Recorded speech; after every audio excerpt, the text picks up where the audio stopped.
Today we will be looking at the area of free movement of goods. The free movement of goods within the Union is based on the establishment of a customs union between its member states, whereby goods can move freely between them without being subject to the imposition of restrictions. Thus, unless a restriction applied by a member state comes within one of the exceptions outlined in Article 36, it will be considered illegal under EU law. Pursuant to Article 36, there are 4 exceptions which permit a restriction on the free movement of goods. These are 1. A restriction in line with public morality, public policy or public security. 2. A restriction promoting health and life of humans, animals and plants. 3. A restriction protecting a national treasure. Or 4. Restrictions protecting industrial or commercial policy. In the Commission in Italy, a charge or a levy was applied by the Italian government on works of art at the moment they were being exported from Italy to other member states. The levy was considered by the Commission to be contrary to the free movement of goods provision of the TFEU, and thus it brought the Italian government before the Court of Justice. Given the cultural importance of the artistic works, the Italian government considered that they were not goods in the sense of Article 28 of the TFEU and thus did not come within the scope of its provisions and its restriction. The Italian government also argued that the purpose of the levy was not to raise money, but rather was an attempt to protect Italian works of art, and that the levy was applied to discourage their exportation to other countries. Thus, the Italian government considered that the charge should be allowed under Article 36. The court rejected both these arguments. The court in this case defined the notion of a good as including works of art, saying that a good was all products which can be valued in money and which are capable of forming the subject of a commercial transaction. Secondly, the court considered that although Article 36 might have allowed the Italian government to prevent the exportation of certain works of art of national importance, it did not authorise the Italian government to apply a levy or charge on such goods when they were leaving the country. The Treaty on the Functioning of the European Union also prohibits member states from applying internal taxation measures to goods coming from other member states where the application of such a tax has a negative effect on the free movement of goods. In Humblot and the Directeur des Services Fiscaux, a case involving a French internal tax on cars with particularly powerful engines of over 1600 chevaux or horsepower, the Court of Justice ruled that the French tax was illegal. At the time, no French car manufacturer actually made cars with engines of 1600 horsepower or over, and thus in reality, the French tax only had an effect on imported cars. The tax was considered by the Court of Justice to be an impediment to the free movement of goods, as in reality it only applied to cars coming from other member states and thus clearly interfered with the free movement of foreign manufactured cars into France. In the opinion of the Court of Justice, the tax was a tax equivalent to a charge on cars coming from other member states and thus was contrary to the free movement of goods provisions of the TFEU. Now let's have a look at the issue of measures having an equivalent effect to a quantitative restriction. Pursuant to the TFEU, member states cannot apply charges or quotas limiting the number of goods coming from other member states, and neither may member states impose restrictions that can be considered as a measure having an effect equivalent to a quantitative restriction. A merc. The TFEU does not define what type of measure will be considered as a merc, and thus the Court of Justice has had to define the term in a Belgian case called the Procureur du Roi and d'Assonville. In this case, Mr. d'Assonville sought to import Scotch whisky into Belgium.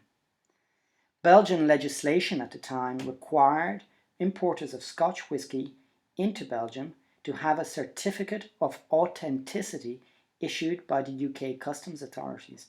proving the origin of the whisky. However, as Mr. d'Assonville imported the whisky from France and not from Scotland, he had no such certificate. Consequently, the Belgian authorities prosecuted him from failing to respect the applicable Belgian law.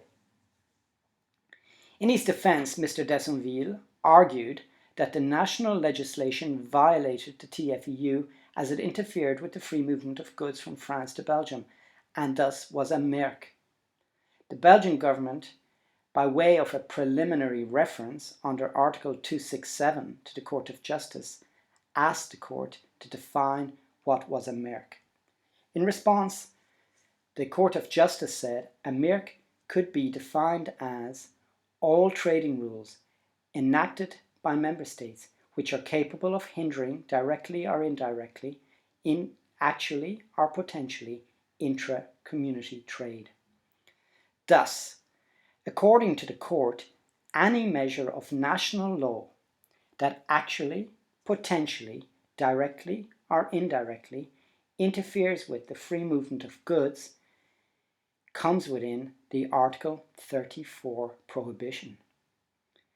This is such a broad definition of a merc that a measure may be considered illegal even if it has no direct or actual negative effect on the free movement of goods. It need only potentially have an indirect effect on the free movement of goods.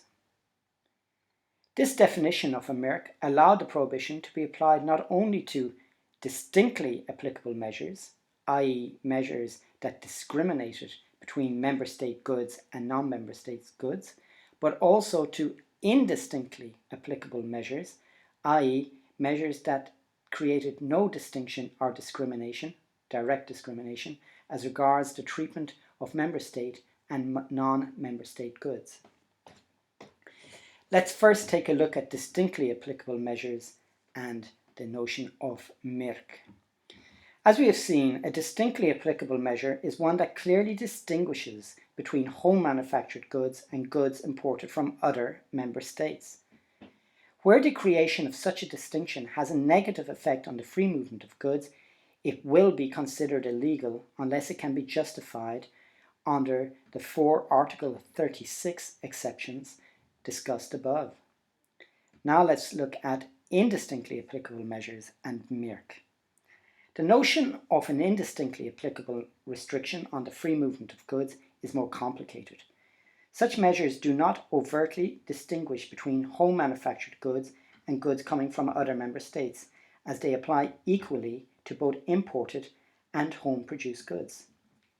In the celebrated case of Cassis de Dijon, the Court of Justice decided that indistinctly applicable measures could be considered a merc under EU law where they had an unjustified negative effect on the free movement of goods.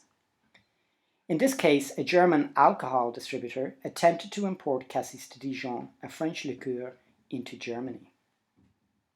However, he was prevented from doing so by German legislation that required all liqueur sold in Germany to have an alcohol content of 32% or more. As Cassis de Dijon only had an alcohol content of 17%, its importation into Germany was prevented under the law. The German importer consequently argued before the Court of Justice that the German law was a merc. The German government, however, claimed that the law did not come within the prohibition on the free movement of goods, as it applied equally to both German and foreign liqueur, and thus it was not discriminatory. The German government considered that in the absence of harmonizing directives, each member state is free to adopt the legislation it wishes, once such laws are not discriminatory. It is true that the law applied equally to German and French liqueur. However, suspiciously, all liqueur in Germany had an alcohol content of over 32%, whilst foreign-produced liqueurs normally did not. Thus, in practice at least, the prohibition did not actually apply to German liqueur, but served to protect them from foreign competition.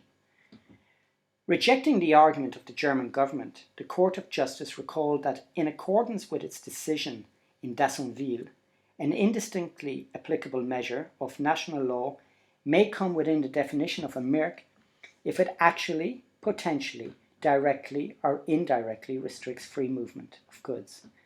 Thus, although the German legislation did not overtly discriminate against French manufactured liqueurs, it did so indirectly, as it had the effect of preventing the importation of French liqueur into Germany. Moreover, in the opinion of the court, the requirement that liqueur have an alcohol content of over 32% could not be justified as reasonable by the German government. In the court's opinion, an indistinctly applicable merc that prevents the free movement of goods in the EU may only be allowed under EU law where it satisfies an overriding public interest objective, for example, consumer protection, and moreover, the measure must be objectively necessary, i.e. reasonable in the circumstances, must be proportional, i.e. the restriction must be proportional with regard to the aim that is sought to be achieved by the legislation. Further, the legislation must be non-duplicatory in character as regards legislation in force in the member state of origin, i.e. there must not already be equivalent legislation governing the issue in the member state of origin. And finally, the legislation must be non-discriminatory.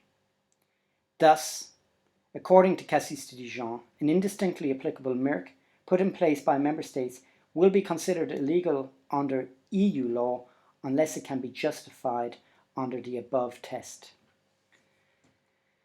After this decision, businesses began to challenge all types of indistinctly applicable member state legislative measures that restricted their commercial freedom on the basis that such rules were merc. For example,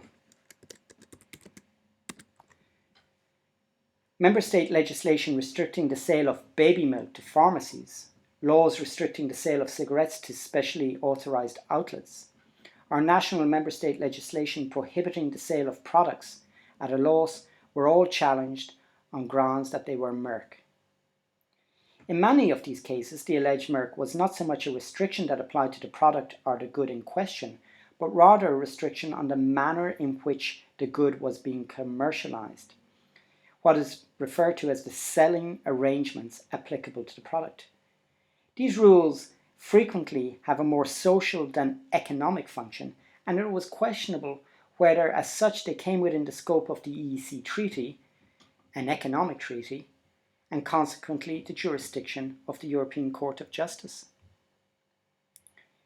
Recognising the validity of this argument, the Court of Justice, in a case called Keck and Mituard, held that an indistinctly applicable measure state rule that restricted free movement would not be considered to be a merc if the restriction was non-discriminatory and only applied to the manner in which the goods were sold and not directly to the goods themselves. Where they only applied to the manner of the product's commercialization and was not discriminatory, a member state rule would not be considered to be a merc, even if it had an indirect negative impact on the free movement of goods.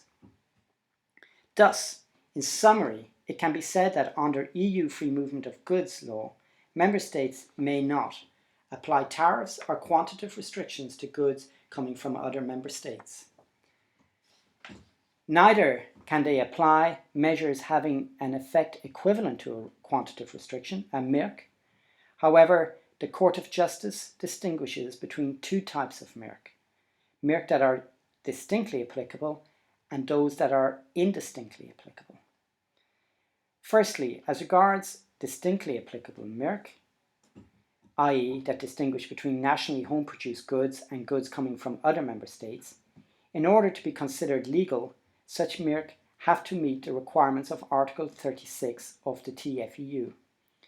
As regards indistinctly applicable merc that do not overtly distinguish between nationally and non-nationally produced goods, but that nonetheless have a negative impact on the free movement of goods between member states, in the opinion of the court, there are two types of mirk, indistinctly applicable, and are treated differently.